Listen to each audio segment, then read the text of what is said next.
എൻ്റെ പ്രണയം ഭാഗം 39. ആ പാട്ട് ആസ്വദിച്ചുകൊണ്ട് ആ പാട്ടിൻ്റെ വരികൾ മൂളിക്കൊണ്ടും ചെറിയൊരു പുഞ്ചിരിയോടെ ഹരി കാർ ഡ്രൈവ് ചെയ്യുന്നത് ശിവരഞ്ജിനി ശ്രദ്ധിക്കുകയായിരുന്നു. എന്ത് രസമായിട്ടാണല്ലേ പൊന്നു ഇത് പാടിയിരിക്കുന്നത്. നവീൻ പറഞ്ഞപ്പോഴാണ് അത് ഇതൾ പാടിയ പാട്ടാണെന്ന് ശിവരഞ്ജിനിക്ക് മനസ്സിലായത്. അവൾക്ക് അവളുടെ ദേഷ്യം സഹിക്കാൻ പറ്റുന്നതിലും അപ്പുറമായി തുടങ്ങി. പക്ഷേ ഇപ്പോൾ പ്രതികരിച്ചാൽ ശരിയാവില്ല എന്ന് അറിയാവുന്നത് കൊണ്ട് അവൾ കണ്ണുകളടച്ച് സീറ്റിലേക്ക് ചാരിയിരുന്നു. അപ്പോഴും അവളുടെ മുന്നിൽ ഇന്ന് ഹരിയുടെ ഒപ്പം ഹരി ചേർത്ത് പിടിച്ച ഇതളായിരുന്നു. ഹരിയുടെ കാർ വീട്ടിലെത്തിയതും ശിവരഞ്ജിനി ചാടിത്തുള്ളി ഇറങ്ങിപ്പോകുന്നത് കണ്ട് ഇവൾക്കിത് എന്താ പറ്റിയേ, പൊട്ടം കടിച്ചോ? നവീൻ ചോദിച്ചു. അറിയില്ല, നീ വേണമെങ്കിൽ പോയി ചോദിച്ചു നോക്ക്. കാറിൻ്റെ ഡോറ് തുറന്ന് പുറത്തേക്കിറങ്ങിയ ഹരി പറഞ്ഞു. അയ്യോ ഞാനില്ല, ആ സാധനത്തിനോട് സംസാരിക്കാൻ എനിക്ക് താല്പര്യമില്ല. പണ്ട് എനിക്ക് അതിന് ഇഷ്ടമല്ല, നവീൻ പറഞ്ഞു. അവർ രണ്ടുപേരും കൂടി അകത്തേക്ക് ചെല്ലുമ്പോൾ ഹായ് ഓൾ ദ പീപ്പിൾസ്, എന്തെടുക്കുകയാണ്? മൂവി കാണുകയാണോ? കൊള്ളാലോ, ഇത് റൊമാൻറ്റിക് മൂവിയാണല്ലോ. ഈ വയസ്സാം കാലത്ത് ഇതൊക്കെ കാണേണ്ട ആവശ്യമുണ്ടോ? നവീൻ ചോദിച്ചു. നീ പോടാ, ഈ പ്രായത്തിലാ ഇതൊക്കെ കാണേണ്ടത്. എന്നാൽ ഞങ്ങളുടെ മനസ്സും എപ്പോഴും ചെറുപ്പമായിട്ടിരിക്കും, മുത്തശ്ശൻ പറഞ്ഞു. അതെ, ഒരുപാട് ചെറുപ്പമാകാൻ നിൽക്കണ്ട. കൊച്ചുമകൻ്റെ കല്യാണമാണ് വരുന്നത്. അതിനെന്താ, അവർക്കൊരു കമ്പനി കൊടുക്കാനല്ലേ ഞങ്ങൾ നോക്കുന്നത്. എന്തിന് കമ്പനി കൊടുക്കാൻ? അല്ല, അവർ കല്യാണമൊക്കെ കഴിഞ്ഞ് ഇപ്പോൾ ഹണിമൂണൊക്കെ പോകുമല്ലോ. അപ്പോൾ ഹരിക്കുട്ടന് ഒരേ നിർബന്ധം, ഞങ്ങൾ കൂടി വേണമെന്ന്. മുത്തശ്ശൻ പറഞ്ഞതും ഹരി മുത്തശ്ശനെ നോക്കി. എപ്പോ? ഞാൻ എപ്പോൾ പറഞ്ഞു? ഇപ്പോഴല്ല, നീ മുന്നേ പറഞ്ഞിട്ടുണ്ട്. നീ വിവാഹമൊക്കെ കഴിച്ച് ഹണിമൂൺ പോകുമ്പോൾ മുത്തച്ഛനെയും മുത്തശ്ശിയും കൊണ്ടുപോകാമെന്ന്. ഇനി വാക്ക് മാറ്റി പറയരുത് കേട്ടോ. അതുകൊണ്ടാണ് ഞങ്ങൾ വേഗം കല്യാണം നടത്താമെന്ന് വിചാരിച്ചത്. മുത്തശ്ശൻ പറഞ്ഞതും ഒരു കാര്യം ചെയ്യും, കുടുംബം മൊത്തം അങ്ങോട്ട് പോയിക്കോ. പഴയൊരു സിനിമയുണ്ടല്ലോ, മിഥുനം, ആ സിനിമയിലെ പോലെ നമുക്ക് എല്ലാവർക്കും കൂടി ഇവൻ്റെ ഹണിമൂണിന് പോവാം. നല്ല കാര്യമല്ലേ? നവീൻ പറഞ്ഞതും ഹരി നവീനെ നോക്കി. നീ ആവശ്യമില്ലാത്തതൊക്കെ പറയരുത് കേട്ടോ. ഇപ്പോൾ തന്നെ മുത്തശ്ശൻ തെക്കിടത്ത് ഫാമിലി ട്രസ്റ്റിൻ്റെ ഗ്രൂപ്പിൽ മെസ്സേജ് ഇടും, ഇങ്ങനെ ഒരു ടൂറ് പ്ലാൻ ചെയ്യുന്നുണ്ടെന്ന് പറഞ്ഞ്. ഹരി പറഞ്ഞതും മുത്തശ്ശൻ അവനെ നോക്കി. അപ്പോൾ നീ ശരിക്കും ഞങ്ങളെ കൊണ്ടുപോയില്ലേ? ഞങ്ങളെ പറഞ്ഞ് പറ്റിക്കുകയായിരുന്നു അല്ലേ? മുത്തശ്ശൻ ചോദിക്കുമ്പോൾ മുത്തശ്ശി ചെറിയൊരു പുഞ്ചിരിയോടെ മുത്തശ്ശൻ്റെ അടുത്ത് ഇരിക്കുന്നുണ്ട്. എന്തായാലും നീ ഞങ്ങളെ കൊണ്ടുപോകുന്നില്ല എന്നുള്ള കാര്യത്തിൽ തീരുമാനമായി. അതുകൊണ്ട് നീ കൊണ്ടുപോകണ്ട. ഞങ്ങൾ പാരീസിലേക്ക് പോവുകയാണ്, ഞാനും നിന്റെ മുത്തശ്ശിയും. ഒരു വെക്കേഷൻ ട്രിപ്പ്. മുത്തശ്ശൻ പറഞ്ഞുകൊണ്ട് ടേബിളിലിരുന്ന ഒരു കവർ ഹരിയുടെ നേരെ നീട്ടി. പെട്ടെന്ന് അത് നവീൻ തട്ടിപ്പറിച്ച് വാങ്ങി. എന്ത്, ഈ വയസ്സാം കാലത്ത് പാരീസിൽ പോകുന്നോ? സമ്മതിക്കില്ല ഞാൻ എന്ന് പറഞ്ഞ് അവൻ ആ കവർ തുറന്നു നോക്കി. അത് കണ്ടത് നവീൻ ഒരു തളർച്ചയോടെ സോഫയിലേക്കിരുന്നു. എന്താടാ, എന്താ പറ്റിയേ? ഹരി ചോദിച്ചു. ശരിക്കും ഇവർ പാരീസിലേക്ക് പോവുകയാണ്. ഇവർ മാത്രമല്ല, നിനക്കും പൊന്നുവിനും ഉള്ളത് വരെയുണ്ട്. നിന്റെ അച്ഛനും അമ്മയും ഉണ്ട്. അപ്പോൾ ഞാനോ? നവീൻ ചോദിച്ചു. നീ വേണമെങ്കിൽ നിന്റെ പെണ്ണിനെയും കൊണ്ട് പോയിക്കോ. പറ്റില്ല, ഞാൻ സമ്മതിക്കില്ല. പോവുകയാണെങ്കിൽ നമ്മളെല്ലാവരും ഒരുമിച്ച്. ഇതിനുള്ള പണി എവിടെ വയ്ക്കാമെന്ന് എനിക്കറിയാം. ഫോർ ദ പീപ്പിൾ, അവൻ പറഞ്ഞതും ഹരി മുത്തശ്ശനെ നോക്കി. വല്ല കാര്യവും ഉണ്ടായിരുന്നോ എന്ന രീതിയിൽ. അത് കണ്ടതും മുത്തശ്ശൻ ചിരിച്ചുകൊണ്ട് പറഞ്ഞു. അവർ വരുവോ വേണ്ടയോ എന്ന് അവർ തീരുമാനിക്കട്ടെ. നമ്മൾ എന്തായാലും പോകാൻ തീരുമാനിച്ചു, മുത്തശ്ശൻ പറഞ്ഞു. ആദ്യം വിവാഹം കഴിയട്ടെ, എന്നിട്ടല്ലേ. ഇരിക്കുന്നതിന് മുമ്പ് കാല് നീട്ടണ്ട, മൂടും കുത്തി വീഴും, നവീൻ അല്പം ദേഷ്യത്തോടെ പറഞ്ഞു. തീരെ കുശുമ്പില്ലല്ലേ മോന്? മുത്തശ്ശൻ ചോദിച്ചു. അല്ല, വക്കീലമ്മ എങ്ങനെയാ പോകുന്നത്?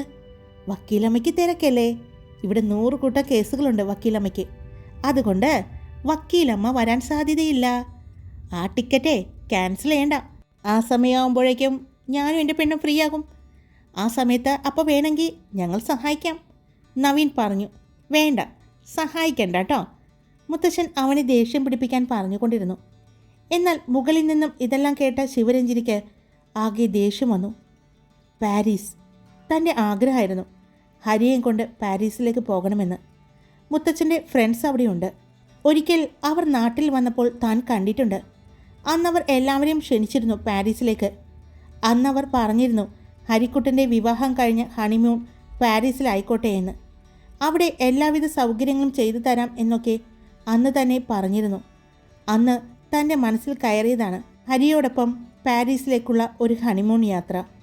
ഇതൾ, നിന്നെ ഞാൻ വിടില്ല.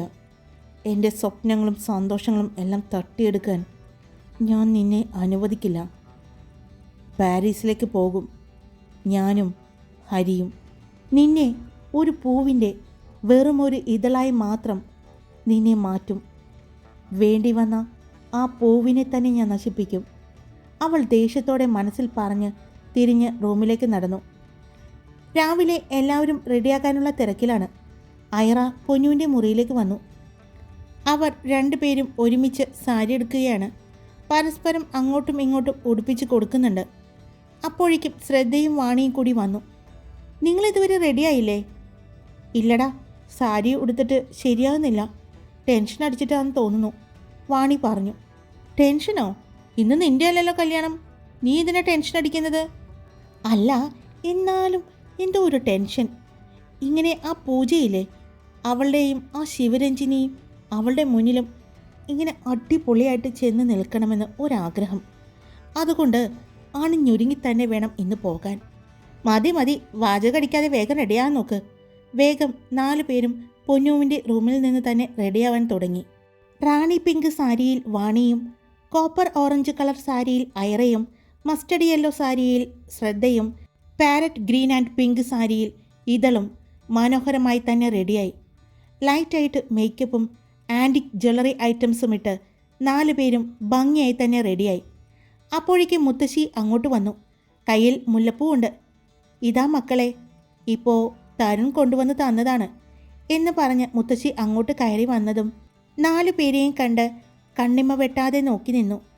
മുത്തശ്ശിയുടെ 4 മക്കളും സുന്ദരികളായിട്ടുണ്ടല്ലോ. ആണോ മുത്തശ്ശി? ഇതിൽ ഏറ്റവും ഭംഗി ആരാണെന്ന് പറയാമോ എന്ന് പറഞ്ഞ് 4 പേരും മുത്തശ്ശിയുടെ മുന്നിൽ വന്ന് നിന്നു. മുത്തശ്ശി 4 പേരെയും മാറി മാറി നോക്കി. ഒരാളെ പറയാൻ മുത്തശ്ശിക്ക് പറ്റുന്നില്ല മക്കളെ. 4 പേരും നല്ല ഭംഗിയുണ്ട്. മുത്തശ്ശിയുടെ ഈ നീക്കം ഞാൻ പ്രതീക്ഷിച്ചിരുന്നു. ശ്രദ്ധ പറഞ്ഞുകൊണ്ട് മുത്തശ്ശിയുടെ താടിയിൽ പിടിച്ചു. മുത്തശ്ശി നല്ല വീതിയുള്ള കസവിൻ്റെ ഒരു സെറ്റുമുണ്ടാണ് ഉടുത്തിരിക്കുന്നത്. ഞങ്ങളുടെ മുത്തശ്ശിക്കുട്ടിയും സുന്ദരിയായിട്ടുണ്ടല്ലോ. മുത്തശ്ശിയുടെ താടിയിൽ പിടിച്ചുകൊണ്ട് പൊന്നു പറഞ്ഞു. മതി മതി, അധികം സമയം സംസാരിച്ച് കളയണ്ട. ഇപ്പോൾ തന്നെ തരുൺ ദേഷ്യപ്പെട്ട് തുടങ്ങിയിട്ടുണ്ട്. നിങ്ങൾ ഇതുവരെ റെഡിയായില്ലേ എന്ന് ചോദിച്ച്. അതുകൊണ്ട് വേഗം ഈ പൂവെല്ലാം വയ്ക്ക് എന്ന് പറഞ്ഞ് 4 പേരും പരസ്പരം അങ്ങോട്ടും ഇങ്ങോട്ടും പൂ വെച്ച് കൊടുത്തു. അവർ മുത്തശ്ശിയുടെ ഒപ്പം താഴേക്ക് ഇറങ്ങി. റെഡിയായി അവരെയും കാത്ത് സോഫയിൽ ഇരുന്ന 4 പേരുടെയും അച്ഛന്മാരും തരുണും എറിക്കും അവരെ 4 പേരെയും കണ്ട് കണ്ണുകൾ വിടർത്തി അത്ഭുതത്തോടെ നോക്കി നിന്നു. ഇത് ശരിക്കും കല്യാണ പെണ്ണുങ്ങൾ ഇവരാണോ? ഇവരുടെ കല്യാണമാണോ ഇന്ന് നടക്കാൻ പോകുന്നത്? കല്യാണ പെണ്ണുങ്ങളെ പോലെ ഇരിക്കുന്നു 4 പേരും. എടി ഐറ, നീ ഇങ്ങോട്ട് വന്നേ എന്ന് പറഞ്ഞുകൊണ്ട് തരുൺ അവളുടെ കൈ പിടിച്ചുകൊണ്ട് റൂമിലേക്ക് പോയി. അവളെ ഡ്രസ്സിംഗ് ടേബിളിൻ്റെ മുന്നിൽ കൊണ്ടുവന്ന് നിർത്തി. അവളെ ഒന്ന് കൂർപ്പിച്ച് നോക്കി. ഇതെന്താ ഇങ്ങനെ നോക്കുന്നത്? അവൾ അവൻ്റെ മുഖത്തേക്ക് നോക്കി. മനസ്സിൽ ചോദിച്ചതും അവൻ അവിടെയുണ്ടായിരുന്ന സിന്ദൂര ചെപ്പിൽ നിന്നും സിന്ദൂരമെടുത്ത് അവളുടെ നെറ്റിയിൽ തൊട്ടു. ഞാൻ തൊട്ടിട്ടുണ്ടല്ലോ, അവൾ ചോദിച്ചു. അത് കാണണമെങ്കിൽ നിൻ്റെ അടുത്ത് വന്ന് സൂക്ഷിച്ച് നോക്കണം. പക്ഷേ ഇതുപോലെ നീട്ടി നിറയെ തൊട്ടിട്ട് നടന്നാൽ മതി, അവൻ പറഞ്ഞു. അത് കേട്ടതും അവളുടെ ചുണ്ടിൽ ഒരു പുഞ്ചിരി വിരിഞ്ഞു. അവൾ അവനിലേക്ക് കുറച്ചുകൂടി ചേർന്ന് നിന്നു. അപ്പോഴും മുഖത്ത് ചെറിയൊരു ദേഷ്യമുണ്ട്.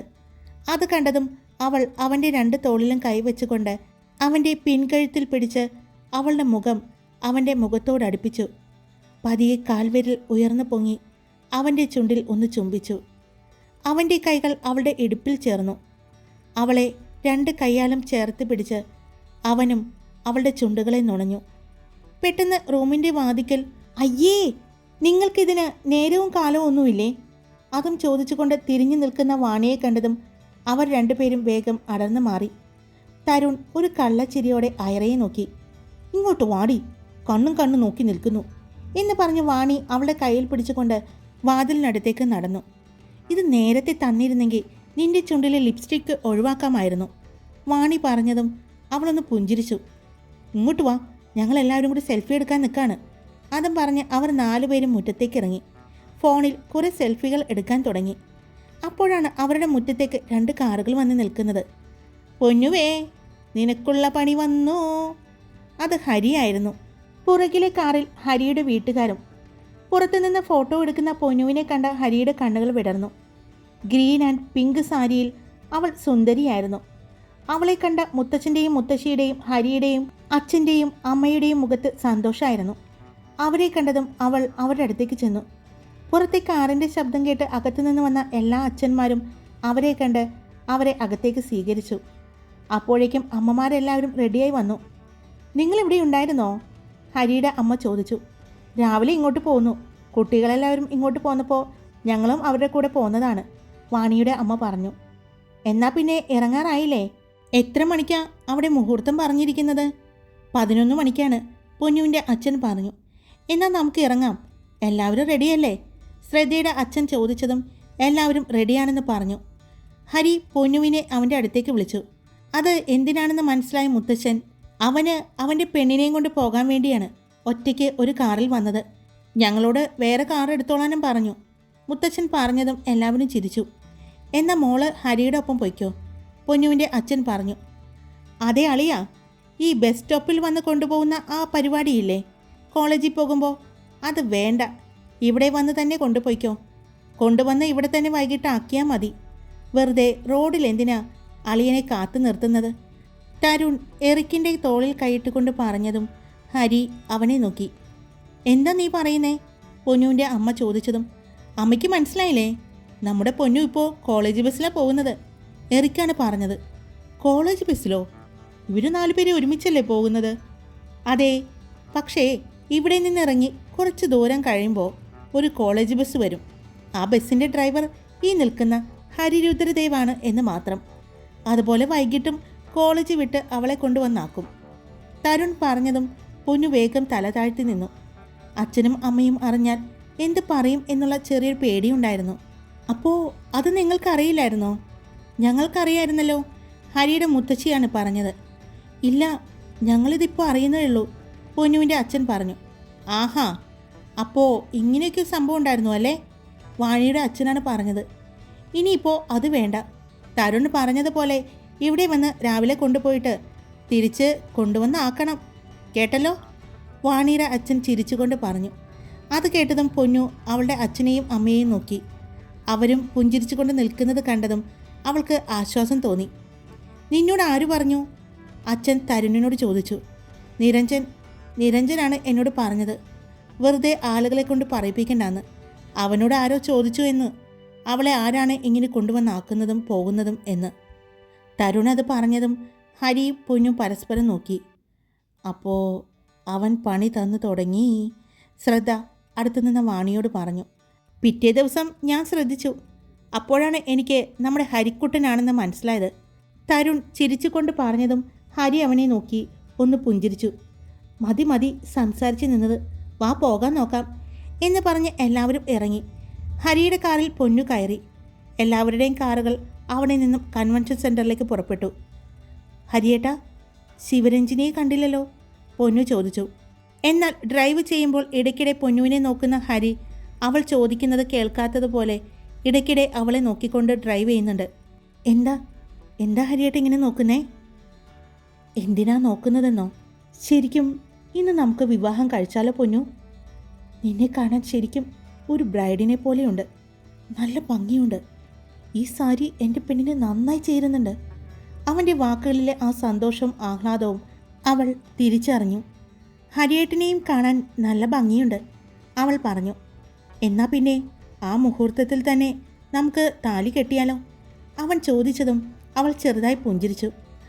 അല്ല ഹരിയേട്ടാ, നിങ്ങളുടെ ഒപ്പം ശിവരഞ്ജിനിയെ കണ്ടില്ലല്ലോ. അവൾ രാവിലെ തന്നെ പോയി എന്ന് പറയുന്നുണ്ട്. ഇപ്പോൾ അവളുടെ കൂട്ട് പൂജയാണല്ലോ. ബ്യൂട്ടി പാർലറിലേക്ക് പോകുന്നു എന്തൊക്കെയോ പറഞ്ഞു പോയി എന്ന് അമ്മ പറഞ്ഞു. ഹരിയുടെ കൈകൾ അവളുടെ കയ്യിൽ കോർത്തു. പെട്ടെന്നുള്ള അവൻ്റെ ആ പ്രവൃത്തിയിൽ അവളൊന്ന് ഞെട്ടി. അവൻ ഡ്രൈവ് ചെയ്യുന്നതിൻ്റെ ഇടയിലും അവളുടെ കയ്യിൽ കൈകോർത്ത് പിടിച്ചു. അവൻ അവളുടെ കൈ അവൻ്റെ ചുണ്ടിനോട് അടുപ്പിച്ചു.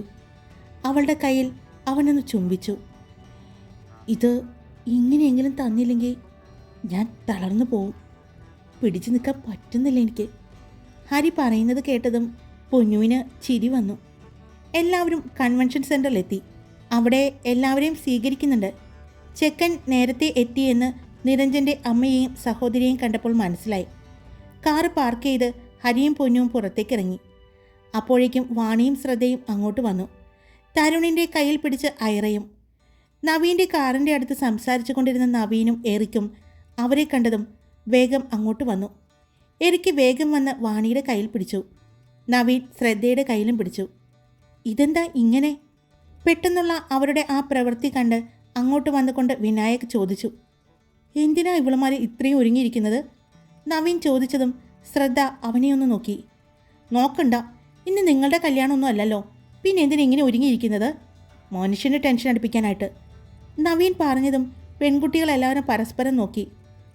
ഇനിയിപ്പോൾ ഇവൾമാരുടെ പുറകെ കാവലായിട്ട് നടക്കേണ്ടി വരും എന്ന് പറഞ്ഞു കേട്ടപ്പോഴാണ് അവർക്ക് കാര്യം മനസ്സിലായത്.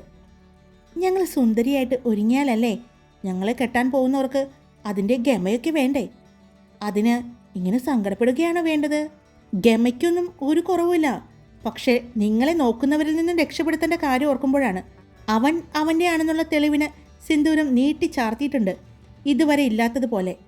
തരുണിനെ നോക്കിക്കൊണ്ട് നവീൻ പറഞ്ഞതും, അല്ല പൊന്നു, നമ്മൾ വിവാഹം കഴിച്ചതല്ലേ, നമ്മൾ രണ്ടുപേരും മാത്രമായിട്ട്. അപ്പോൾ സിന്ദൂരം തൊട്ടാലോ? വേറെ ആരും നിന്നെ നോക്കില്ലല്ലോ. ഹരി പറഞ്ഞതും പൊന്നു അവനെ നോക്കി. അല്ലെങ്കിൽ വേണ്ട, ഈ കൈപിടിച്ച് നടന്നാൽ മതി, അപ്പം പിന്നെ ആരും നോക്കില്ല എന്ന് പറഞ്ഞ് അവളുടെ കയ്യിൽ പിടിച്ചുകൊണ്ട് നടന്നു. ബാക്കിയുള്ളവരും അവരുടെ പെൺകുട്ടികളുടെ കയ്യിൽ പിടിച്ചു. അച്ഛന്മാരും മുത്തശ്ശിമാരും എല്ലാം നേരത്തെ അകത്തേക്ക് കയറിപ്പോയിരുന്നു. പൊന്നു അഭിമാനത്തോടെ സന്തോഷത്തോടെ ഹരിയുടെ കയ്യിൽ പിടിച്ചുകൊണ്ട് കൺവെൻഷൻ സെൻറ്ററിലേക്ക് കയറി വരുന്നത് നിരഞ്ജനോട് സംസാരിച്ചു കൊണ്ട് നിന്ന് നിരഞ്ജൻ്റെ അമ്മ കണ്ടു. അവരുടെ കണ്ണുകൾ ഒന്ന് വിടർന്നുവെങ്കിലും പെട്ടെന്ന് തന്നെ അവരുടെ മുഖം വാടി. അത് ശ്രദ്ധിച്ച നിരഞ്ജൻ അമ്മ നോക്കുന്ന ഭാഗത്തേക്ക് നോക്കിയപ്പോഴാണ് ഹരിയുടെ കയ്യിൽ പിടിച്ചുകൊണ്ട് ശരിക്കും ഒരു ബ്രൈഡിനെ പോലെ ഒരുങ്ങി വരുന്ന പൊന്നുവിനെ അവൻ കാണുന്നത്. അവൻ്റെ കണ്ണുകൾ അവളിൽ തന്നെയായിരുന്നു. കണ്ണിമ വെട്ടാതെ അവൻ നോക്കി നിൽക്കുന്നത് ഹരി കണ്ടു. അവൻ മാത്രമല്ല, പൊന്നുവും നവീനും ശ്രദ്ധയും വാണിയും എല്ലാവരും അത് ശ്രദ്ധിച്ചു. എല്ലാവരുടെയും കണ്ണുകളിൽ ഒരു പുച്ഛമായിരുന്നു. അവനെ നോക്കി ഹരി പൊന്നുവിനെ കുറച്ചുകൂടി ചേർത്ത് പിടിക്കുകയാണ് ചെയ്തത്. അത് എന്താണെന്ന് അറിയാവുന്നത് കൊണ്ട് പൊന്നു അവനെ നോക്കി ചിരിച്ചു. പൊന്നു, ശ്രദ്ധ, എല്ലാവരും അടിപൊളിയായിട്ടുണ്ട് കേട്ടോ. നന്ദ ചേച്ചി അവരെ കണ്ടതും വന്ന് പറഞ്ഞു. ഇപ്പോൾ ശരിക്കും കണ്ട നിങ്ങളാണ് വിവാഹം കഴിക്കാൻ പോകുന്ന പെൺകുട്ടികളെന്ന് തോന്നുമല്ലോ. അത്രയും മനോഹരമായിട്ടുണ്ട്. എന്തായാലും സൂപ്പറായിട്ടുണ്ട് കേട്ടോ. നന്ദ ചേച്ചി വളരെ സന്തോഷത്തോടെ പറഞ്ഞു. വാ വാ, അങ്ങോട്ടിരിക്കാം. നന്ദ ചേച്ചി അവരെ എല്ലാവരും ക്ഷണിച്ചു കൊണ്ടുപോയി. നിരഞ്ജൻ അവൻ്റെ അമ്മയെ നോക്കി. അവരുടെ മുഖത്തും സങ്കടം തന്നെയായിരുന്നു. ഒന്നും ചെയ്യാൻ പറ്റില്ല മോനെ എന്ന് മാത്രം അവർ പറഞ്ഞു. അപ്പോഴേക്കും അവരെല്ലാവരും അവിടെ ഇരുന്നിരുന്നു. ചെക്കനെ മണ്ഡപത്തിലേക്ക് കയറ്റിയിരുത്തി. മണ്ഡപത്തിൽ ഇരിക്കുമ്പോഴും നിരഞ്ജൻ്റെ കണ്ണുകൾ ഇടയ്ക്കിടെ പൊന്നുവിനെ തേടിയെത്തുന്നത് ഹരി ശ്രദ്ധിക്കുന്നുണ്ടായിരുന്നു. എന്നാൽ കൂട്ടുകാരോട് സംസാരിച്ചു കൊണ്ടിരുന്ന പൊന്നു അത് കണ്ടില്ല. ശരിക്കും അവൾ നിരഞ്ജനെ മൈൻഡ് ചെയ്യാതിരുന്നതാണ്, നിരഞ്ജനെ ശ്രദ്ധിക്കാതിരുന്നതാണ്.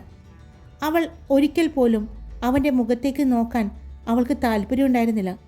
ഒരു പക്ഷേ ഹരി തൻ്റെ ജീവിതത്തിലേക്ക് കടന്നു വന്നില്ലായിരുന്നെങ്കിൽ ഇപ്പോൾ എന്തായിരിക്കും തൻ്റെ അവസ്ഥ എന്ന് അവൾ ആലോചിച്ചു. അപ്പോഴാണ് പാട്ടും ബഹളവും കേൾക്കുന്നത്. അത് കേട്ട ഭാഗത്തേക്ക് നോക്കിയപ്പോൾ പൂജ അച്ഛൻ്റെയും അമ്മയുടെയും കൈ പിടിച്ചുകൊണ്ട് താലവുമായി അങ്ങോട്ട് വരുന്നത് കാണുന്നത്. അവളുടെ കൂടെ ചേർന്ന് ശിവരഞ്ജിനിയും ഉണ്ട്. ശിവരഞ്ജിനിയുടെ കണ്ണുകൾ ആരെയോ തേടിക്കൊണ്ടിരുന്നു. അപ്പോഴാണ് അവളുടെ കണ്ണുകൾ നിരഞ്ജനിലേക്ക് എത്തുന്നത്. നിരഞ്ജൻ നോക്കുന്ന ആ ഭാഗത്തേക്ക് അവൾ നോക്കിയതും അവിടെ ഇരിക്കുന്ന ഹരിയെയും പൊന്നുവിനെയും കാണുന്നത്. പൂജ പറഞ്ഞ് നിരഞ്ജൻ പൊന്നുവിൻ്റെ പ്രണയമായിരുന്നു എന്ന് അവൾ അറിഞ്ഞിരുന്നു. അതുകൊണ്ടാണ് അവൾ നിരഞ്ജനെ ശ്രദ്ധിച്ചത്. എന്നാൽ ഹരിയെ ചേർത്ത് പിടിച്ച് ഇരിക്കുന്ന പൊന്നുവിനെ കണ്ടതും ശിവരഞ്ജിനിയുടെ കണ്ണുകൾ കുറുകി. അവൾക്ക് വല്ലാത്ത ദേഷ്യം തോന്നുന്നുണ്ടായിരുന്നു. അവളുടെ കൈകൾ കയ്യിലുണ്ടായിരുന്ന ആ താലത്തിൽ മുറുകി. പൊന്നുവിനെയും ഹരിയെയും നോക്കിക്കൊണ്ട് അവൾ നടന്നു. മണ്ഡപത്തിലേക്ക് കയറി പൂജയും എല്ലാവരെയും തൊഴുതു. മണ്ഡപത്തിൽ നിരഞ്ജൻ്റെ അടുത്തായി ഇരുന്നു. അവളുടെ മനസ്സിൽ ഇത്രയും നാളും ആഗ്രഹിച്ചത് തന്നിലേക്ക് വന്നു ചേരുന്ന സന്തോഷമായിരുന്നുവെങ്കിൽ അവൾ നിരഞ്ജൻ്റെ മുഖത്തേക്ക് നോക്കിയപ്പോൾ യാതൊരു സന്തോഷവും ഇല്ലാതെ നിർവികാരനായി ഇരിക്കുന്ന അവനെ കണ്ടപ്പോൾ അവൾക്ക് ദേഷ്യം തോന്നി. ഇത്രയും സന്തോഷമുള്ള ഒരു ദിവസം തങ്ങളുടെ ജീവിതത്തിൽ ഇനി ഇങ്ങനൊരു സംഭവം ഉണ്ടാകാനില്ല ഒരിക്കലും. ആ ദിവസം സന്തോഷിക്കാൻ പറ്റാതെ യാതൊരുവിധ താല്പര്യങ്ങളും ഇല്ലാതെ ഇരിക്കുന്ന അവനെ കണ്ടപ്പോൾ അവൾക്ക് അവളുടെ ദേഷ്യം നിയന്ത്രിക്കാൻ പറ്റുന്നുണ്ടായിരുന്നില്ല. എന്തു പറ്റി നിരഞ്ജൻ? ഇട്ടിട്ട് പോയ കാമുകിയെ നോക്കുകയാണോ?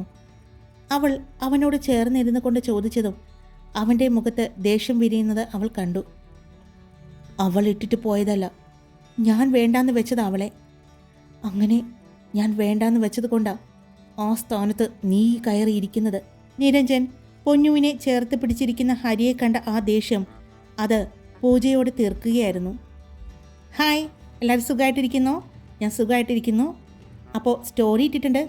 നാളെയാണ് നിരഞ്ജൻ്റെ കല്യാണം. എന്താവോ എന്തോ, കാണാം അല്ലേ? എല്ലാവരും കാത്തിരിക്കുക. അപ്പോൾ ഇഷ്ടപ്പെട്ട ലൈക്ക് ചെയ്യുക, നിങ്ങളുടെ അഭിപ്രായങ്ങൾ കമൻറ്റ് ചെയ്യുക. സബ്സ്ക്രൈബ് ചെയ്യാതെ കേൾക്കുന്നവർ സബ്സ്ക്രൈബ് ചെയ്ത് സപ്പോർട്ട് ചെയ്യുക. Love you all.